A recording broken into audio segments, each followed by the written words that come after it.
रामचरितमानस में बड़ी सुंदर बात कही है गोस्वामी तुलसीदास जी ने। वो कहते हैं, नर तन पाई न भज ही राम भगवाना, ते नर पशु बिन पूछ बिसाना। देखो, इस मनुष्य शरीर को पाकर, नर्तन को पाकर जिस प्राणी का ठाकर जी के चरण कमलों में अनुराग नहीं होता है, तो वो बिना सींग और पूछ के पशु की तरह ही जगत के अंदर रहता है। उनके कहने का ये मतलब है कि इस जन्म में तो उनके सींग और पूछ तो नहीं लगी है, लेकिन वो पशुओं का जीवन जी रहा है, तो उसके भीतर की जो एस्ट्रल बॉडी है, जो वासनात्मिक शरीर है, जो लिंग शरीर है, उसमें सींग और पूछ लगनी प्रारंभ हो गई है। अब ये मानव शरीर को छोड़कर जब दूसरे शरीर में जाएगा प्राणी, तो वो फिर सींग और पूछ जो है वो बाहर प्रकट हो जाएगी। वो ऐसा कह रहे हैं। कैलाश पर्वत के ऊपर भगवान शंकर भगवती पार्वती से कह रहे हैं, सुनहु उमा ते लोग बड़े अभागी, राम तजी हो ही विश्व अनुरागी। कि जो राम को छोड़ करके संसार को पकड़ने वाले प्राणी हैं, वो सचमुच उमा कैसे हैं? बड़े दुर्भाग्यशाली हैं, बड़े अभाग्य हैं। और ये मनुष्य अपने कर्मों से ही पहचाना जाता है। अगर इसके मनुष्य कहलाने वाले कर्म होंगे तो इसकी गिनती मनुष्यों में होगी, और अगर इसके कर्म पशुओं जैसे होंगे तो इसकी गिनती किस में होगी? पशुओं में होगी। अब देखो, खाना पीना, सोना, रोना, उठना, जागना, ये इन कामों में तो पशु पक्षी भी लगे हैं। हमारे शरीर के 4 प्लेटफॉर्म माने गए हैं इस मानवीय जीवन के: bodily platform, mentally platform, intellectual platform और स्पिरिचुअल प्लेटफॉर्म। मतलब शारीरिक, मानसिक, बौद्धिक और आध्यात्मिक, ये 4 प्लेटफॉर्म हैं। तो शारीरिक प्लेटफॉर्म में तो इन पशु पक्षियों की भी एग्जिस्टेंस है। मेंटली प्लेटफॉर्म में वो भी रहते हैं। हित अनहित पशु पक्षी जाना, देखो ये मेंटली प्लेटफॉर्म में वो भी हैं। बाकी रह गए बौद्धिक प्लेटफॉर्म, इंटेलेक्चुअल प्लेटफॉर्म। अगर उनकी तीक्ष्ण बुद्धि को देखना है, इंटेलेक्चुअल प्लेटफॉर्म में उन्होंने अपनी कितना डेवलप किया है, तो सर्कस में जाकर देख लेना। घोड़े कैसा गजब का काम करते हैं, हाथी कैसा गजब का काम करते हैं, कुत्ते कैसा गजब का काम करते हैं, तोते कैसा गजब का काम करते हैं। तो इंटेलेक्चुअल प्लेटफॉर्म पर तो उनकी भी स्थिति होती है, लेकिन इंटेलेक्चुअल प्लेटफॉर्म से ऊपर जो स्पिरिचुअल प्लेटफॉर्म है, उस स्पिरिचुअल प्लेटफॉर्म पर जाने का उन्हें अधिकार नहीं। अब इस मानवीय जीवन में अगर हम उस स्पिरिचुअल प्लेटफॉर्म पर नहीं जा पाए, तो जरा विवेक विचार से सोचने की बात है कि उन पशु पक्षियों में और हम में क्या अंतर रह जाएगा। तो इस मानवीय जीवन में ठाकर जी ने इस प्राणी को अपना आत्म कल्याण करने का, आध्यात्मिक विकास करने का पूरे का पूरा अधिकार दिया हुआ है। ये अधिकार दूसरे पशु पक्षियों को प्राप्त नहीं है। ठाकर जी के दिए हुए इस अधिकार का जो इस मानवीय जीवन में लाभ नहीं उठाते हैं, उनको मृत्यु के बाद असुरी योनियों के अंदर जाना पड़ता है। असुरी योनियों में जीव की उत्क्रमता होती है। इस मिले हुए मानवीय जीवन में अगर हम इसकी कदर नहीं करेंगे अब, तो जैसा हमने तो पहले भी बतलाया है कि दोबारा ये मानव जीवन फिर मिलने वाला नहीं है। तो इसी तथ्य को उजागर करने हेतु महापुरुष हमें चेतावनी देते हैं। अरे दुनिया वालों, मानो न मानो, कई बार तुमको सुनाया गया है ये नर्तन तेरा, नूरे खुदा की झलक देखने को पाया गया है। अरे दुनिया वालों,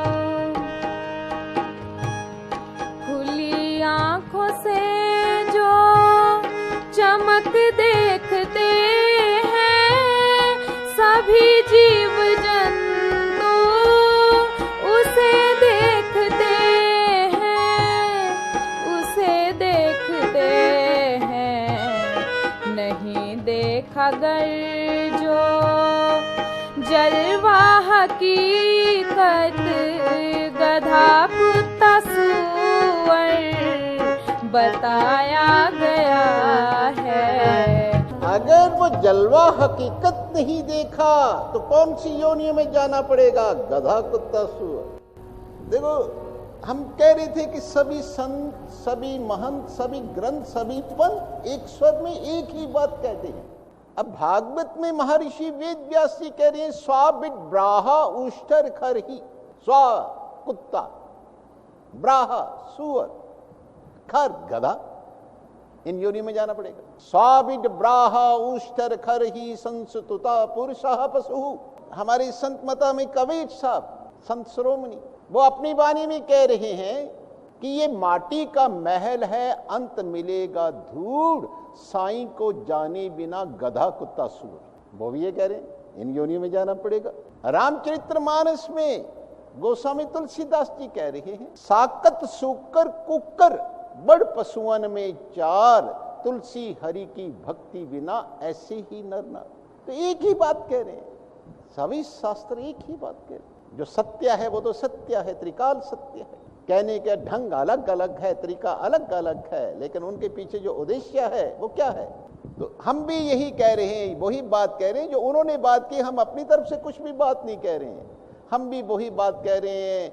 नहीं देखा गज्जो जलवा हकीकत तो गधा कुत्ता सूअर बताया गया है। दिखाया था जो नूर अर्जुन को माधव, शौके नजारा मिले राज कुदरत, मिले राज कुदरत। पर्दा खुदी का हुआ दूर दिल से, तिल समा जहां का दिखाया गया है। ये नर्तन तेरा नूरे खुदा की झलक देखने को पाया गया है।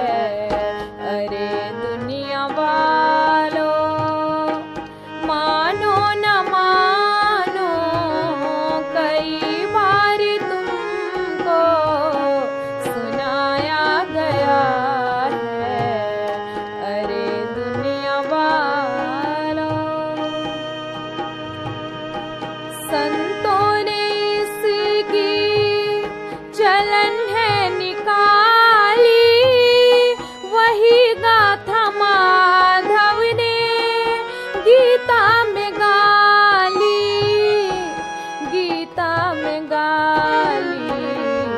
बनो उसके सेवक, नजर पाओ अव्वल, पर्दाए गफलत हटाया गया है।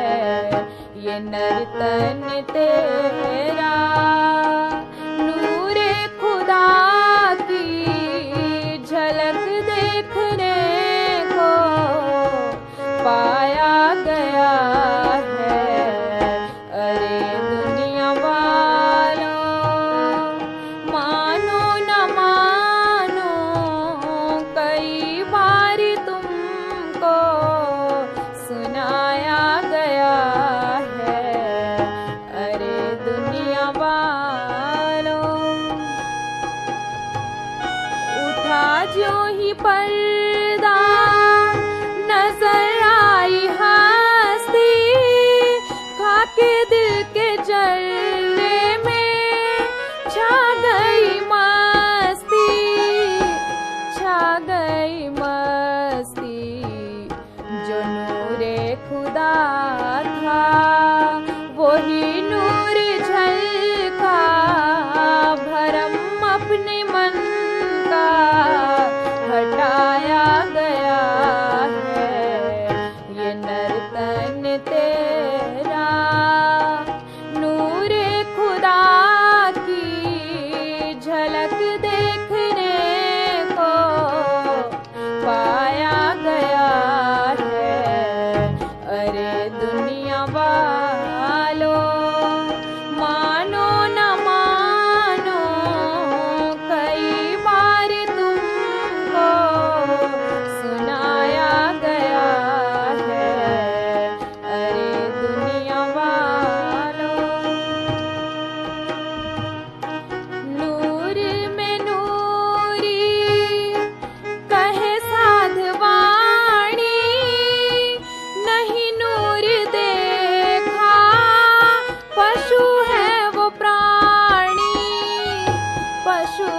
वो प्राणी, जरा सोच लेना। आत्मनंद कहता क्यों जग में तुझे फिर बुलाया गया है। ये नर्तन तेरा नूरे खुदा की झलक देखने को पाया गया है। अरे दुनिया वालों, मानो न मानो, कई बार तुमको सुनाया गया है। अरे दुनिया वालों। भगवद गीता में ठाकर जी कहते हैं, न माम दुष्कृतिनो मूढ़ा प्रपद्यन्ते नराधमा, आश्रिम योनिम आपना मूढ़ा जन्मनि जन्मनि। इस मनुष्य शरीर को प्राप्त करने के बाद जो अपने मन चित्त बुद्धि को मुझ चेतन परमात्मा में समाहित नहीं कर देता है, तो मृत्यु के बाद उससे आश्री योनियों में जाना पड़ता है। आश्रिम योनिम आपना मूढ़ा जन्मनि जन्मनि माम अप्राप्येव कौन्तेय ततो यान्ति अधमाम गतिम। वो मुझको ना प्राप्त हो करके अधोगति को प्राप्त हो जाते हैं। वो ये आश्री संपदा का जो मूल है वो है अहंकार। ये अहंकार एक ऐसा विनाशकारी तत्व है जो कल्याण में, मंगल में भगवान से विमुख करके मनुष्य को शरीर और संसार से संबंध रखने वाले भोग पदार्थों, व्यक्तियों और संबंधों में प्रतिष्ठित करता है। ये अहंकार मनुष्य की मति को भ्रष्ट करके उसको कल्याण के मार्ग पर नहीं लगने देता।